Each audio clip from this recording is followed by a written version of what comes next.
Assalamualaikum warahmatullahi wabarakatuh. Hai, welcome back to my channel.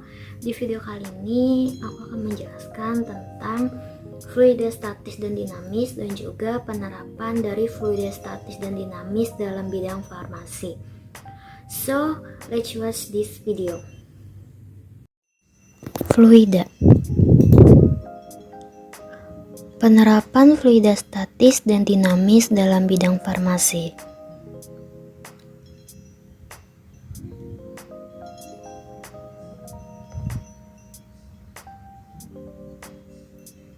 Fluida adalah subhimpunan dari fase benda termasuk cairan, gas, plasma, dan padat plastik.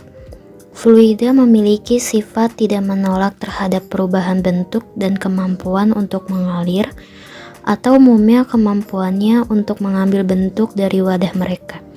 Sifat ini biasanya dikarenakan sebuah fungsi dari ketidakmampuan mereka mengadakan tegangan geser shear stress dalam equilibrium statik. Fluida sendiri terdiri dari gas, udara, zat cair, dan air.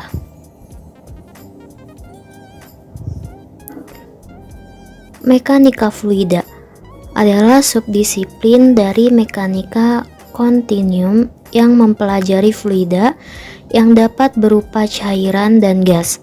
Mekanika fluida dapat dibagi menjadi dua, yaitu fluida statis dan fluida dinamis.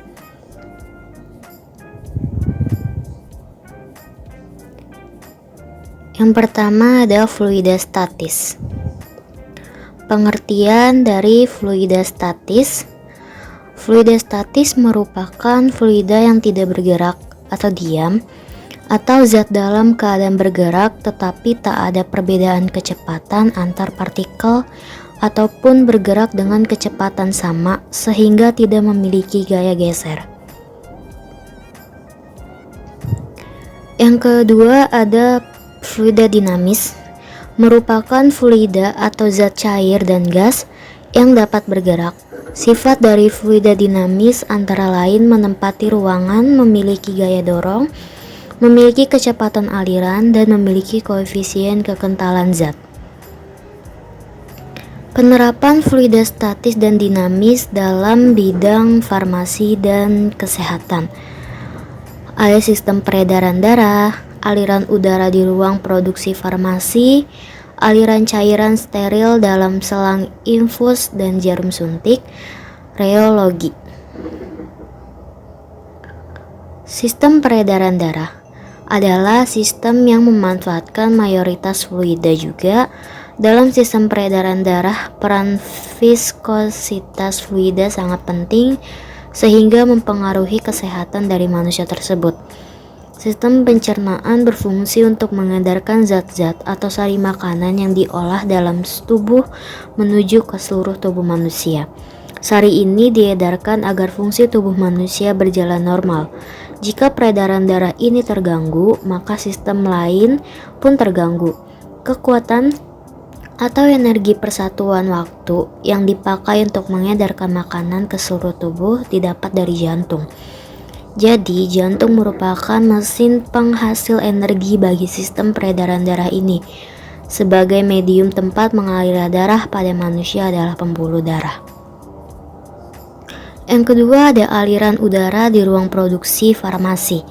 Laminar airflow atau LEV adalah meja kerja steril yang bekerja dengan cara meniupkan udara steril secara kontinu melewati tempat kerja, sehingga tempat kerja bebas dari debu dan spora-spora. Yang ketiga ada aliran steril dalam selang infus dan jarum suntik.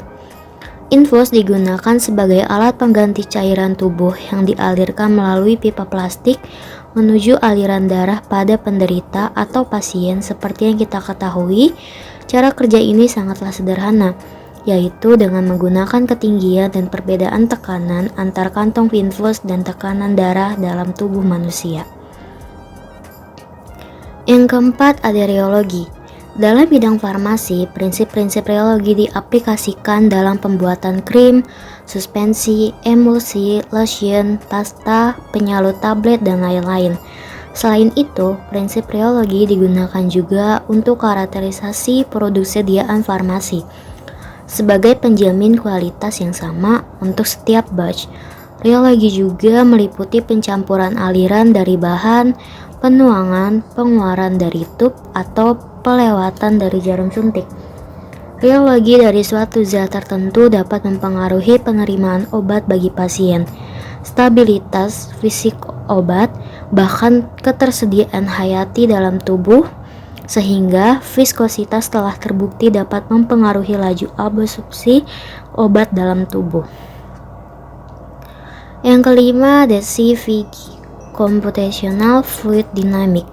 CVD merupakan analisa sistem yang melibatkan aliran fluida, perpindahan panas, dan fenomena yang terkait lainnya, seperti reaksi kimia dengan menggunakan simulasi komputer.